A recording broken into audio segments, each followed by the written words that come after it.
fondatrice du blog béatrice-petitdemange.com et aujourd'hui j'ai la joie et vraiment l'honneur de présenter Biba Pedron qui est la protagoniste, disons, c'est toi Biba, enfin c'est vous Biba, pardon, qui C'est pareil. c'est pareil. Voilà, non, je voulais simplement présenter le livre collaboratif. Je suis un peu émue de dire le livre collaboratif que nous avons donc créé Coécrit. ensemble, co-créé 17 femmes entrepreneurs vulnérables parce que bon, on a parlé de nous, chacune de nous a parlé de soi. Et donc aujourd'hui, donc j'ai demandé tant Capiba de venir et de nous parler un peu de cette initiative parce que ça c'est déjà la troisième édition si je ne me trompe pas. Biba, si vous voulez vous présenter, qui vous êtes, ce Mhm. que vous faites. Donc moi, je suis Biba Pelleron, je suis business et mindset expert et en fait, j'aide ma mission, c'est vrai parce que c'est vraiment une mission pour le coup, c'est j'aide les femmes entrepreneurs à développer leur business grâce à leur visibilité, leur personal branding. Et la visibilité, ça se développe par plusieurs façons. C'est effectivement, il y a les réseaux sociaux, mais moi, les deux piliers que j'aime le plus, c'est un, d'écrire son histoire, donc soit dans un livre collaboratif comme celui-ci, soit dans son propre livre. Et également en parlant en public. Et donc le livre est un excellent outil marketing pour développer son business parce que c'est une façon de se faire connaître, peut-être beaucoup plus large que simplement sur les réseaux sociaux. Les gens en savent plus, même quand ils lisent la preuve dans le livre collaboratif, s'ils lisent un chapitre de chacune, ils apprennent à vous connaître. Après, si c'est un livre complet que vous écrivez, ben, les gens en savent plus pour vous, sur vous, en savent plus sur ce que vous faites, comment vous aidez les autres, quels sont les résultats que vous obtenez. Et petit à petit, c'est plus simple que les gens viennent à nous, en fait, avec un livre, que simplement d'aller sur les réseaux sociaux et de dire, ou d'envoyer des emails et de dire achetez, achetez, achetez mon produit. Et puis le livre, c'est également un excellent outil pour aller parler en public. Alors, je sais, parler en public, ça fait pas, ça fait peur à beaucoup de gens, mais en fait, je dirais que parler en public, oui, on a peur, mais alors j'ai jamais le nom en français, mais le reward, c'est-à-dire ce que ça nous apporte le plus, Mm. c'est que, en fait, on se rend compte que chaque fois qu'on va parler en public, on met des déclics dans la tête de certaines personnes. On va aider certaines personnes grâce à notre histoire, grâce à notre expérience et notre expertise. Il y a des choses qui fait que les gens se disent, ah oui, mais ça, peut-être je l'ai jamais entendu. Ou ça, je l'ai déjà entendu 50 fois, mais pas de cette façon-là. Et c'est comme ça qu'on va résoudre des problèmes des gens. Et c'est comme ça qu'on impacte les gens. Et c'est pour ça que le livre s'appelle Impacter au féminin. Merci. Alors, je voulais savoir aussi, parce que comme c'est la troisième édition, la première édition est née donc pendant le Covid, si je ne me trompe pas. Alors, le club Impacté au féminin, effectivement, je l'ai créé en avril 2021, donc en plein Mhm. Covid. Tout simplement parce que j'avais vu sur 2020, avec tous les confinements et tout ce que ça impliquait, que la situation devenait de plus en plus compliquée, encore plus pour les femmes, si je puis dire, parce que, bon, tout le monde sait, tout le monde l'a vécu, hein, mais les femmes, fallait faire, d'habitude, les femmes font le travail à la maison, après elles font ce qu'il y a à faire à la maison, après elles vont au travail, après elles s'occupent des enfants, après, bon. Mais entre les deux, il y a des moments où elles peuvent souffler un peu et des moments où elles peuvent aller à l'extérieur, rencontrer d'autres personnes. Et puis surtout, dans le business, c'est d'aller networker avec d'autres personnes. Et toutes les sessions que je faisais de coaching pendant les confinements, je voyais bien que c'était de plus en plus compliqué parce qu'il fallait faire tout dans le même, pardon, dans le même lieu, il fallait faire l'école à la maison et il y avait vraiment une overdose en fait de j'en peux plus, j'en peux plus.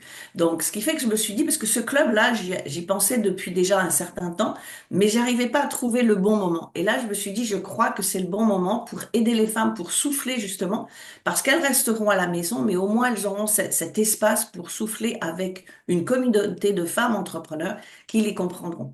Donc ça a commencé par ça, donc en avril 2021, voilà.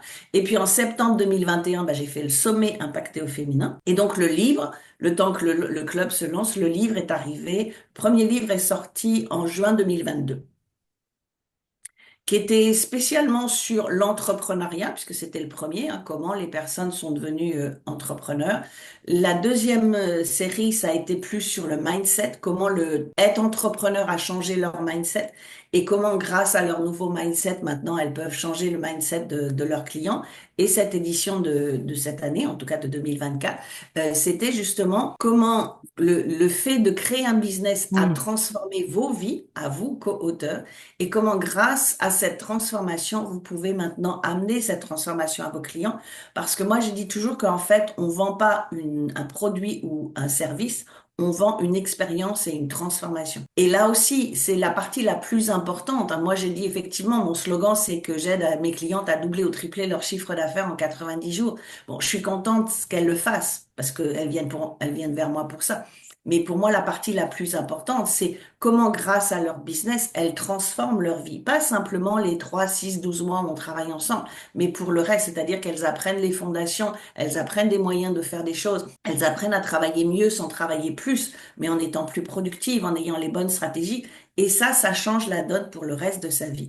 Donc moi, j'ai des personnes effectivement qui sont revenues après des coachings, soit qui ont acheté une maison et qui n'auraient jamais pensé pouvoir acheter une maison, soit qui ont permis de changer de lieu, qui n'auraient jamais imaginé qu'ils pouvaient en fait changer de lieu, qu'ils pouvaient déménager ou qu'ils pouvaient même partir dans un autre pays, où j'ai des personnes qui m'ont dit, mais pour la première fois, j'ai emmené mes enfants en vacances. C'est toutes ces choses-là qui, pour moi, me nourrissent en fait, plus que dire, bah ouais, je l'ai aidé à faire 20 000 dans une semaine, je l'ai aidé à tripler ou à son chiffre d'affaires en 90 jours, ou même en 45, parce que c'est arrivé. Donc ça, c'est bien, mais c'est le résultat du marketing, c'est le résultat du coaching. Mais le résultat, c'est vraiment cette transformation et je dis toujours aux gens, voyez comment vous pouvez amener cette transformation et amener cet impact à vos clients. Oui, d'ailleurs, chaque année, donc, il y avait un thème différent pour chaque Voilà. édition. Voilà. Alors, je te demande pas, enfin, je tutoie, quoi. Je sais pas pourquoi, mais bon, c'est bon. Il n'y a pas de souci, il n'y Euh, a pas de souci. Tout le monde, toutes les gens qui me suivent savent que je vous vois et on tutoie. Et oui, ça non, me mais va je bien. sais pas. Avec les vidéos, chaque fois, je tutoie. Mais bon. Pas de souci. Donc, je ne te demande pas si l'année prochaine tu referas une autre édition, parce que c'est un peu toujours quelque chose. Enfin, tu y penses un petit peu au dernier moment. Enfin, je sais pas si c'est au dernier Non, moment, mais bon. j'y pense pas au dernier moment, sauf que 2025, il n'y en aura pas. Parce qu'il y a plein de projets dans ma vie qui font que les timings seraient trop compliqués. Donc 2025, il n'y en C'est aura pas. ça. Mais par contre, je continue de faire les séminaires, comme je fais très bientôt un séminaire pour écrire son livre en 48 heures. Parce que oui, c'est possible. Je sais, ça surprend toujours les gens. Mais moi, j'en suis à mon 10e livre. Donc effectivement, j'ai un processus bien particulier qui fait que c'est pareil. Pourquoi j'ai fait ce séminaire en 48 heures? Parce que je croise plein de gens qui me disent, ah, j'ai écrit un livre. Je dis, mais il est où? Ah, mais non, il n'est pas publié, où je suis en train d'écrire un livre depuis des mois, depuis des années, mais il est toujours pas écrit. Et en fait, une fois de plus, un livre, c'est un outil marketing extraordinaire. Et je dis toujours que plus vous laissez le temps passer de ne pas publier votre livre, c'est laisser les gens sur le bas-côté. Parce que vous pouvez dire plein de choses dans votre livre. Peut-être des fois, on se lâche un peu plus dans un livre que ce qu'on peut dire dans une vidéo ou autre. On est plus vulnérable probablement dans un livre parce qu'il faut quand même le temps d'y penser, des choses comme ça. Donc, ça veut dire qu'on peut aider beaucoup de gens. Si on ne sort pas le livre, ben, on peut aider personne. Si on ne sort pas le livre, ça va être, alors pas plus compliqué d'aller parler en public, mais on sait que ça aide à aller parler en public. Donc, pareil, chaque fois qu'on parle pas en public et qu'on n'ose pas ou qu'on a peur de parler en public, on laisse des gens sur le bas-côté qui pourraient avoir besoin de notre expérience et de notre expertise. Donc, le séminaire en 2 jours, il y a un processus très clair sur la première journée, tout ce qu'on fait. Il y a la théorie et la pratique. Et c'est pas simplement écrire le livre. D'ailleurs, j'ai une anecdote parce que quand je l'ai sorti là, ça va être la 4e année que je fais cet atelier-là. Et donc, je l'ai appelé mon livre en 48 heures chrono. Parce que dans ma tête, si on le fait en 2 jours, c'est clair. Il n'y a pas besoin d'expliquer ce que c'est 48 heures chrono. Et il y avait une douzaine de personnes, 10, 12 personnes la première fois. En moyenne, c'est le chiffre parce qu'au-delà, ça devient un peu plus compliqué à gérer. Et il y a une personne, donc on commençait à 9 heures. Maintenant, je commence un peu plus tard. Quand je suis en décalage horaire, je commence à 10 heures. On commençait à 9 heures. Et à 10 heures, d'un seul coup, elle me dit, mais Biba, en fait, je viens juste de comprendre. Quand vous dites en 48 heures chrono, ça veut dire que là, demain, notre livre, il est écrit. Et je dis, ben oui, parce que ça veut pas dire ça en 48 heures. Elle me dit, non, mais moi, je suis venue là, mais j'avais même pas une idée de livre. C'était peut-être un jour, je vais écrire un livre. Et donc, peut-être un jour, je vais utiliser les services. Et il y a une autre personne qui était présente qui fait, non, mais vous la connaissez pas encore, Biba, quand elle dit, elle fait. Donc, quand elle dit 48 heures chrono, c'est 48 heures chrono. Donc, par contre, c'est assez complet, c'est intensif, parce que c'est tout. Et beaucoup de gens arrivent avec une idée. pas le chapitre, pas le sous-titre, alors encore moins le contenu. Mais voilà, tout ce que je donne la première matinée, ça permet de trouver tout ça, parce qu'il y a un process. L'après-midi, je parle aussi de la communication, parce que c'est important, parce que beaucoup de gens écrivent un livre, mais ils en parlent pendant 3 semaines quand ils le sortent et après, ça s'arrête là. Donc, si on parle pas du livre, ben, il se vend pas. Donc, il y a tout ce qu'il faut au niveau de la communication. Et puis, le lendemain, ben, c'est l'exercice complet pour repartir avec toutes les questions qui vont servir à faire le contenu et que si on le fait correctement, on peut repartir avec une centaine de pages qui peut être suffisant pour écrire son premier livre. Moi, mes deux premiers livres en anglais, le premier c'était en 2006 et l'autre en 2015, je crois, c'était moins de 100 pages. Et ça suffit pour un premier livre. C'est, une fois de plus, c'est un outil marketing. C'est pas, on n'écrit pas un roman, on n'écrit pas un Goncourt. Donc, c'est repartir avec des éléments, savoir utiliser son livre comme outil marketing pour pouvoir justement développer son business plus rapidement. Donc ça existe toujours pour toutes les personnes qui veulent écrire un livre en 2025. Donc, le séminaire arrive bientôt. Et puis après, bien évidemment, je fais aussi du coaching individuel pour les gens qui se disent que 48 heures, c'est peut-être un peu trop too much et qu'ils préfèrent le faire sur 3 mois ou sur 6 mois. D'accord. Mais le livre collaboratif reviendra a priori en 2026, une fois que mes projets, je serai réinstallée là où je pars et que parce que là, 2025, je change tout dans ma vie. Donc, j'ai plein d'un point d'interrogation. Je pars vers une nouvelle aventure qui est très excitante, mais aussi avec plein de points d'interrogation. Mais ça me va bien. Moi, j'aime bien assez, alors pas régulièrement parce que ça fait plus de 20 ans que je suis aux États-Unis, mais quand même de temps en temps, redémarrer à zéro pour savoir se réinventer. Alors, j'avais une question, enfin, avant de te poser cette question-là, j'ai fait une recherche sur ChatGPT pour savoir s'il te connaissait. Et il te connaît. Et il sait tous tes livres, tous les livres que tu as écrits jusqu'ici. Et c'était rigolo de voir enfin, ça m'a beaucoup plu le fait que ChatGPT te connaissait, même si bon, c'est son database, c'est jusque 2021, je crois, si je me trompe pas. Mhm. Une question que j'avais envie de te poser, c'est est-ce que enfin, ça fait déjà 3 éditions, donc est-ce qu'il y a une histoire que tu as lue qui t'a touché particulièrement de ces 3 livres, de ces 3 éditions, ou bien si tu veux, même de la dernière édition qu'on a écrit ensemble? Alors, à chaque fois, je suis toujours assez bluffée parce que c'est vrai que bah, vous connaissez le challenge hein, de se dire, je vais écrire même un chapitre. Pour beaucoup d'entre vous, c'est la première fois que vous écrivez un livre. C'est la première fois que comme je dis, que vous vous mettez à nu, souvent, et que je vous remercie toujours toutes parce que vous me faites confiance de le faire et de le faire à ce moment-là.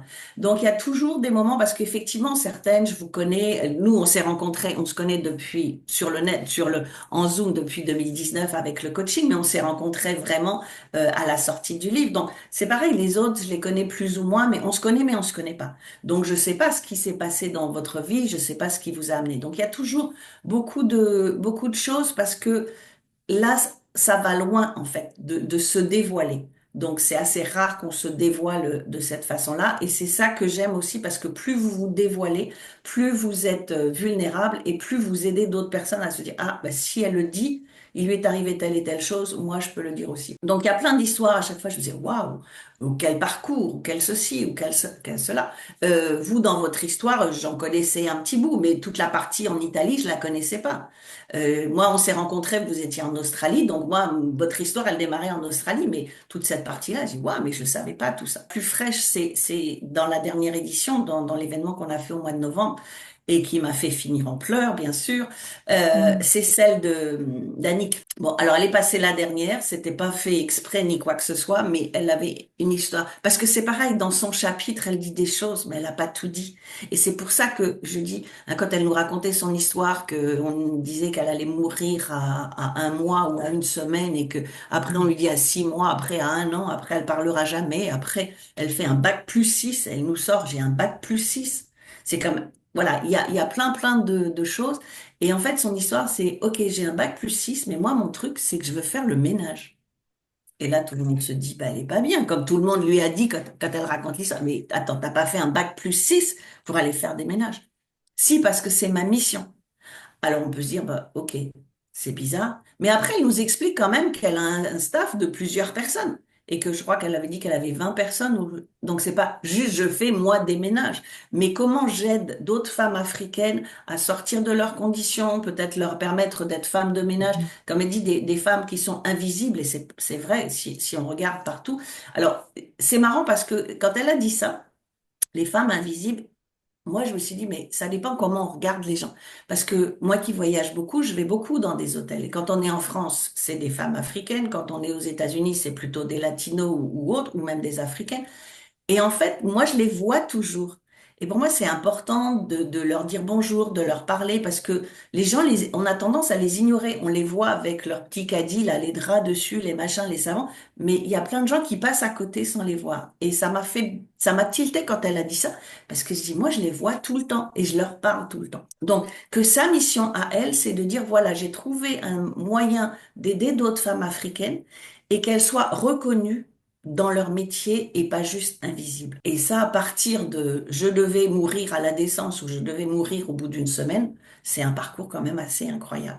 Et c'est là où c'est important d'écrire un livre.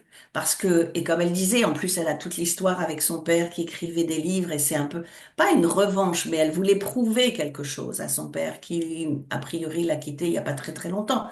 Mais comment toutes ces choses-là, et pour certaines, vous me le dites aussi, c'est une thérapie d'écrire ce chapitre.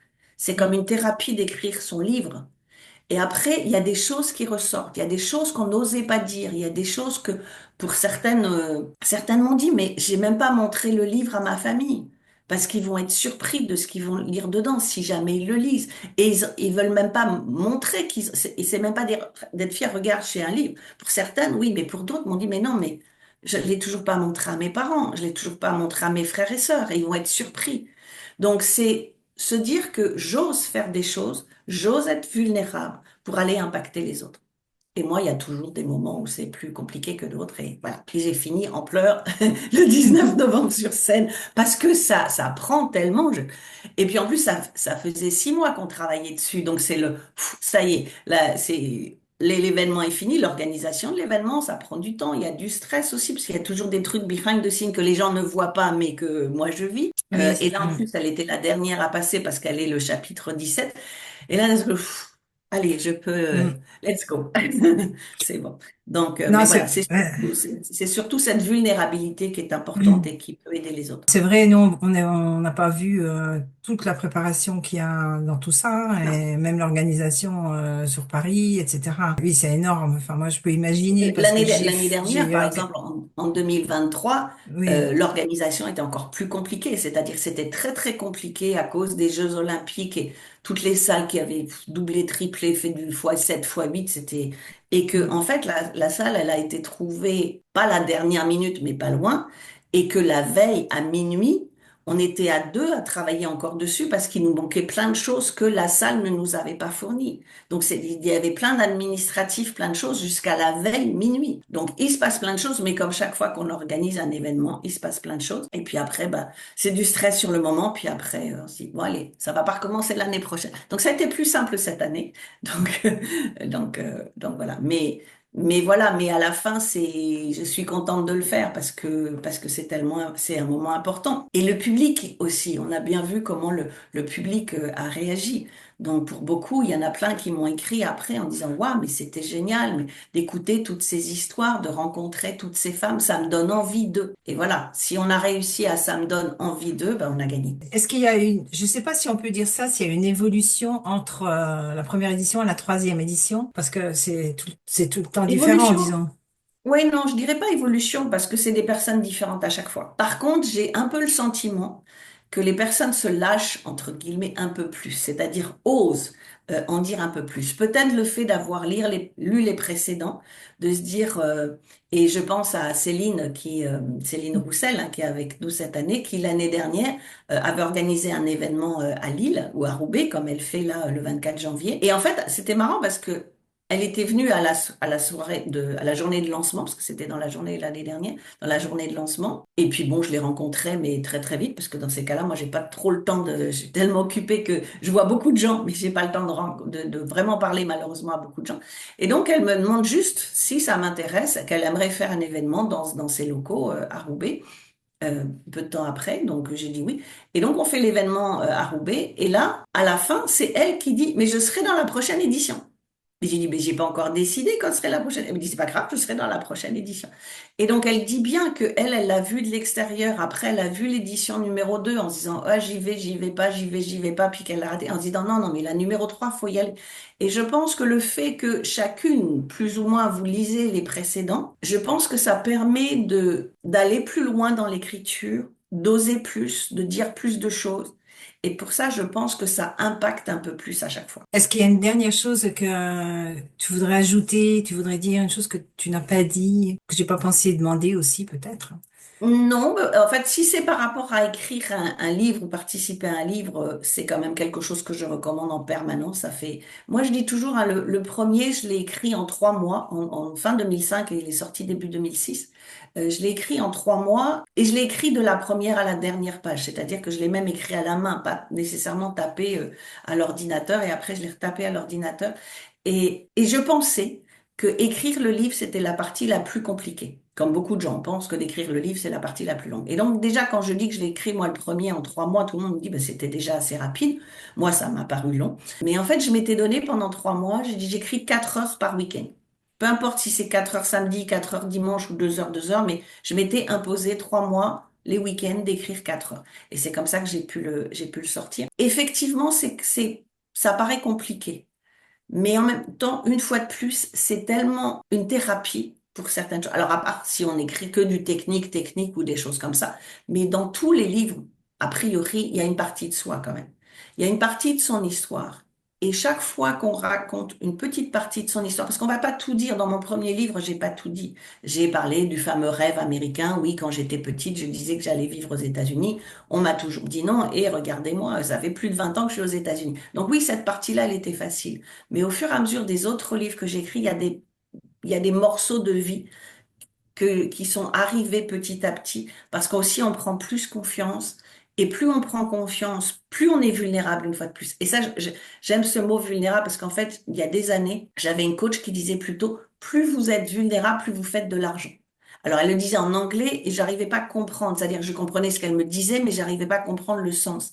Mais, et c'est pas le plus vous faites de l'argent, c'est-à-dire que plus on est vulnérable, plus on raconte nos problèmes, nos obstacles et ainsi de suite, parce qu'on n'est pas des super-héros. On a des moments où tout va bien, puis il y a des moments où ça va pas. Mais quand on sait aussi raconter ce qui va pas, on impacte encore plus de gens. Et si bien évidemment on impacte encore plus de gens, on les touche, on leur apporte des solutions, ben, obligatoirement ça va faire développer le business. Donc c'est vraiment comme ça que les gens doivent le voir. Qu'écrire un livre, c'est pas une question d'ego en disant regardez qui je suis, regardez ce que je fais, regardez potentiellement mes malheurs ou mes super trucs de super-héros. C'est regarder le chemin. Parce que beaucoup de gens voient le résultat en disant ah moi j'aimerais bien être là comme moi combien j'ai de personnes qui me disent ah vous avez de la chance. Alors, chaque fois qu'on me dit, vous avez de la chance d'habiter aux États-Unis, moi, c'est là, ça me... Non, c'est pas de la chance parce que c'est du boulot. I work my butt off, comme on dit. Et si vous voulez tout mon parcours, je suis sûre que vous allez lâcher entre-temps. Donc, c'est comment on va inspirer des gens et comment on va... C'est pas juste les inspirer. Et d'ailleurs, c'est Sharon Lecter que que j'ai interviewé il y a 10 ans, qui est la co-auteure des 17 livres de Kiyosaki, et qui a écrit, la Fondation Napoléon Hill lui a demandé de faire la version pour les femmes de Think and Grow Rich donc elle a écrit Think and Grow Rich for Women, et elle dit toujours, je suis pas là pour vous impacter, je suis là pour vous inspirer à passer à l'action. Donc nous, on impacte d'abord, mais le slogan du livre et le slogan du club, c'est bien inspirer, influencer, impacter. Ça va, c'est-à-dire qu'on vous inspire d'abord, on va vous influencer, mais dans le bon sens, bien évidemment, et vous allez pouvoir impacter. Et ça, je trouve ça extraordinaire parce qu'elle m'avait dit, oui, mais moi, si c'est juste pour que vous me regardiez, que vous trouviez ça génial, je m'en fous. Moi, ce que je veux, c'est que ce que je dis, ça vous inspire suffisamment pour vous passer à l'action. J'ai trouvé ça tellement extraordinaire comme expression que c'est ça aussi que je fais dans le club et c'est ça aussi que je fais avec le livre collaboratif, mais avec tout ce que je fais dans mon activité. Et un livre, une fois de plus, c'est quand même un bel outil pour, pour s'aider soi-même et pour aider les autres. Merci Biba et on te retrouvera tous les liens dans la description de la vidéo pour pouvoir te contacter. Comme tu as dit, tu as inspiré, je suis sûre que tu as inspiré pour cette belle énergie enthousiaste enfin, je sais pas comment dire, c'est vraiment, on a envie, tu vois, tu donnes envie. Ben, merci. Voilà. C'est le but. Alors, si j'ai réussi, et comme je dis toujours, si j'ai réussi à inspirer une personne à passer à l'action, j'ai fait mon job. Merci Biba. Merci beaucoup pour cette interview.